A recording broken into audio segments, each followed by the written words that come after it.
இது பண்ணிட்டு இருக்காங்களா இல்லையா அவங்க எல்லாம்? வீட்டுக்கு முன்னாடி மரம் கிடக்குன்னா அப்ப வீட்டுக்கு முன்னாடி அங்கங்க போட்டுக்க வரவெல்லாம் என்ன பண்றது? தள்ளி போட்டுருவாங்களா? வீட்டுக்கு எதிர்த்தாப்புல மரம் கடத்த கூடாதா?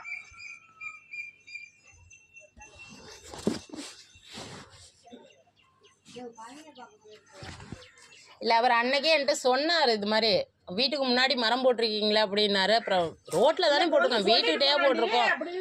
இல்ல அவரு சொன்னாரு, இல்ல அவரு தங்கராசு மாமாவே சொன்னாரு, இது மாதிரி ரோட்டுல முன்னாடி வீட்டுக்கு முன்னாடி கிடக்கு அப்படின்னாரு. மாமா என்னமா எடுத்துவாங்க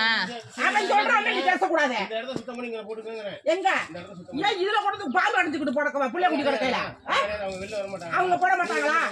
அவங்க போடலையா? இப்பதான் எடுத்திருக்காங்கம்மா.